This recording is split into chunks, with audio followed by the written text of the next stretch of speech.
महावीर संदेश, धर्म, आस्था, जैन संस्कृति का प्रतीक। जय जिनेंद्र। जिनशासन की शान महावीर संदेश में आपका हार्दिक अभिनंदन। आइए देखते हैं जिनशासन की खबरें। आज दिनांक 3 अगस्त 2021 को श्री सुमतिनाथ जैन मंदिर मागदी रोड में चातुर्मासार्थ विराजित साध्वी वर्या श्री तत्वत्रया श्री जी माँ सा एवं साध्वी श्री गोयम रत्ना श्री जी माँ सा की पावनतम निश्रा में पार्श्वनाथ प्रभु के अष्टम तप निमित्त प्रभु पार्श्वनाथ भगवान का जन्म कल्याणक एवं वामा माता द्वारा प्रभु पार्श्वनाथ को थाल अर्पण करने का कार्यक्रम रखा गया। साध्वी श्री तत्वत्रया श्री जी माँ सा ने अपने प्रवचन में कहा कि आंखों में आंसुओं की लकीर बन गई। मैंने सोचा ना था ऐसी तकदीर बन गई। मैंने तो यूं ही घुमा ही थी रेत में उंगलियां, देखा तो मेरे प्रभु पार्श्व की तस्वीर बन गई। जिस तरह दिशाएं चार होती है लेकिन सूर्य का जन्म उदय पूर्व दिशा से ही होता है, उसी तरह बच्चों को जन्म तो कई माताएं देती है लेकिन महापुरुषों को जन्म देने वाली माताएं बिरली ही होती है। ऐसी ही माता में वामा माता का भी नाम आता है, जिन्होंने प्रभु पार्श्वनाथ को जन्म दिया। पार्श्वनाथ के 10 भव थे जो कि हमें अलग अलग हित शिक्षा देते हैं। पहला भव कहता है कि पापों को हर लो, दूसरा भव कहता है कि धर्म को ग्रहण कर लो, तीसरा भव कहता है कि सांसारिक कार्यों से मुक्त होकर धर्म कार्यों में लग जाओ, चौथा भव कहता है कि प्रमाद आलस्य को त्याग कर जीवन जियो, पांचवा भव कह रहा है कि प्राणी मात्र के लिए दया भाव रख कर जीवन को धन्य बनाओ, छठा भव कह रहा है कि कोई भी धार्मिक क्रिया अगर करते हो तो उसका समय निश्चित कर लो, सातवां भव कहता है कि अपने जीवन को सफल बनाने के लिए धर्म और नीति को अपनाओ,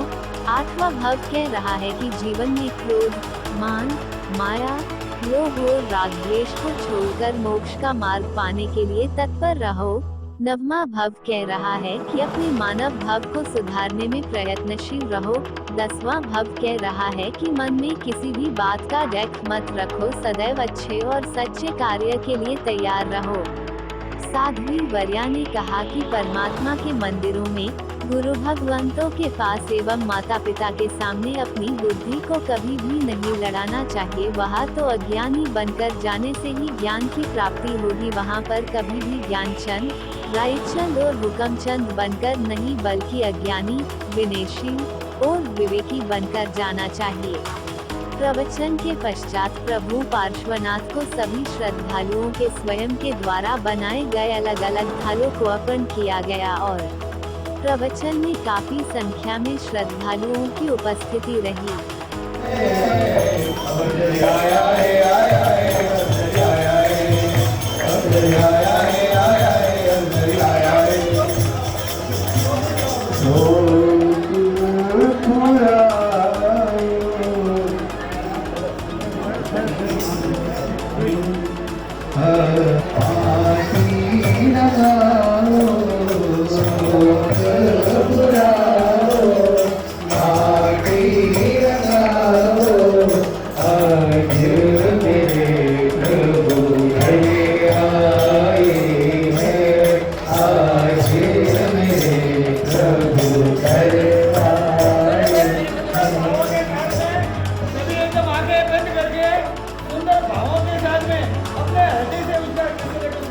पुरानो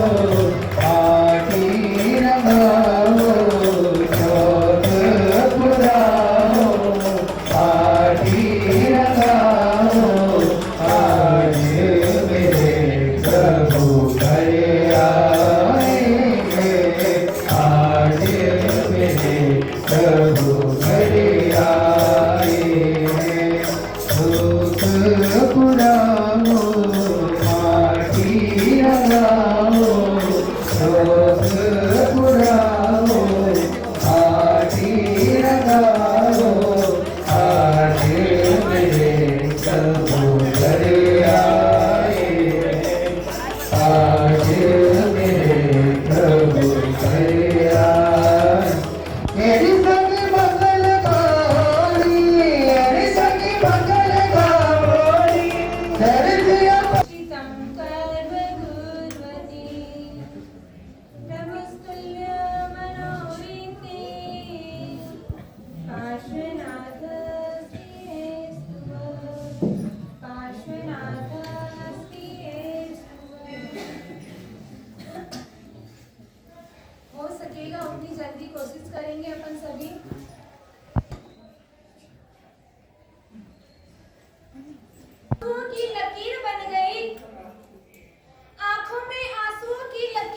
आज हमारी पार्श्वनाथ भगवान का अपन क्या मना रहे हैं? क्या मना रहे हैं? जन्म मना रहे हैं। इससे जन्म कब आता है? पौषवदी दशम के दिन इसी पार्श्वनाथ भगवान का जन्म आता है। लेकिन कहते हैं भगवान जब बरसीदान देते थे ना, तब भी कई लोग वंचित रह गए। अगर उस वक्त वंचित रह गए तो आज हमें इसे जन्म मनाने का सुनहरा अवसर मिला और प्रभु का आज हम जन्म मना रहे हैं। इससे प्रभु का जन्म किसकी कुक्षी से हुआ था? बामा माता की कुक्षी से। इसी पार्श्व कुंवर का जन्म जनयत्री आगे बताना किसको आता है? और नान्या सुता कामेव सम्या नान्या शिवा। कहते हैं पति महिलाएं बहुत मिलती है, लेकिन इसे रत्न कुंवर को जन्म देने वाली, इसे रत्न को जन्म देने वाली माताएं बहुत कम होती है। कहते हैं दिशाएं तो बहुत ही 4 दिशाएं, ऐसे 10 दिशाएं मानते हैं, लेकिन उन दिशाओं में से जन्म देने वाले अगर सूर्य को जन्म देता है, सूर्य को उदित करता है, उदय करने वाली अगर दिशा है तो वह कौन सी दिशा है? पूर्व दिशा। उसी तरह से रत्न को जन्म देने वाली ऐसी इतनी महिलाओं में से एक ऐसी स्त्री है जिसने वामा माता, जिसने ऐसे रत्न को 23वें पार्श्वनाथ भगवान को जन्म दिया। पार्श्वनाथ भगवान के कितने भक्त हैं? जिनशासन की खबरों को लेकर अगर आपने अभी तक हमारे YouTube चैनल महावीर संदेश को सब्सक्राइब नहीं किया है तो नीचे दिए गए रेड कलर के सब्सक्राइब बटन पर क्लिक करके हमारे न्यूज़ चैनल महावीर संदेश को सब्सक्राइब करें और साथ ही साथ बेल आइकन भी प्रेस करें ताकि आपको इसी तरह की तमाम खबरों की जानकारी मिलती